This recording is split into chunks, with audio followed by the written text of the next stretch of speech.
नागपूरमधली ही महत्त्वाची दृश्य आपण पाहतोय। आज 351वा शिवराज्याभिषेक सोहळा संपूर्ण राज्यात उत्साहात साजरा केला जातोय।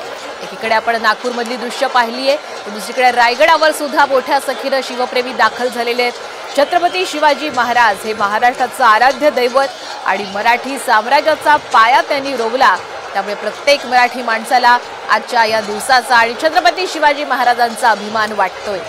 शिवरायांनी युद्ध कौशल्य दाखवून अनेक किल्ले जिंकले आणि म्हणूनच आजच्या या खास दिनी आपण पाहतोय विविध ठिकाणी अगदी लहान मुलं मुली असतील हे युद्ध कौशल्य दाखवून, घोडेस्वारी दाखवून, लाठीकाठी असे पारंपरिक खेळ सादर करत आजचा दिवस हा साजरा केला जातोय।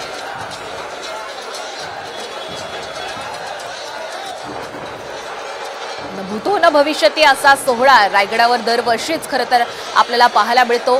फक्त रायगडच नव्हे तर महाराष्ट्राच्या विविध ठिकाणी अशाच पद्धतीने शिवराज्याभिषेक सोहळ्याचा उत्साह पाहायला मिळतो। लहान मुलं अशा वेळी छत्रपती शिवाजी महाराज यांच्या वेशभूषेमध्ये पाहायला मिळतात। आत्ताच अगदी थोड्या वेळापूर्वी आपण नागपूरमधली दृश्य पाहिली, अगदी लहान मुली घोडेस्वारी करत तलवारबाजीचा खेळ इथे दाखवत असल्याचं आपल्याला पाहायला मिळतंय।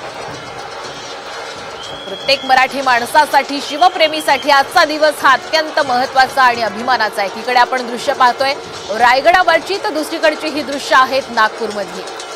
आज संपूर्ण महाराष्ट्रामध्ये छत्रपती शिवाजी महाराज यांचा शिवराज्याभिषेक सोहळा 351वा शिवराज्याभिषेक सोहळा अतिशय उत्साहात साजरा केला जातोय।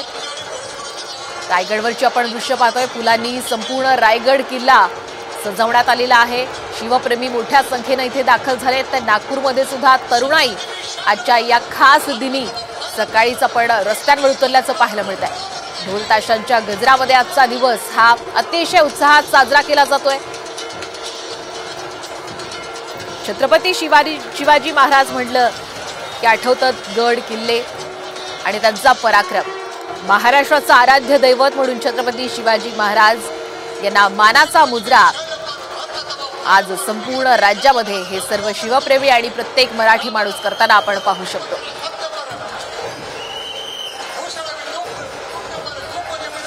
विविध ठिकाणी रस्त्यांवर रांगोळ्या काढत अतिशय उत्साहात जल्लोषामध्ये आजचा 351वा शिवराज्याभिषेक सोहळा हा दिन साजरा केला जातोय। आपण सध्या दृश्य पाहतोय नागपूरची।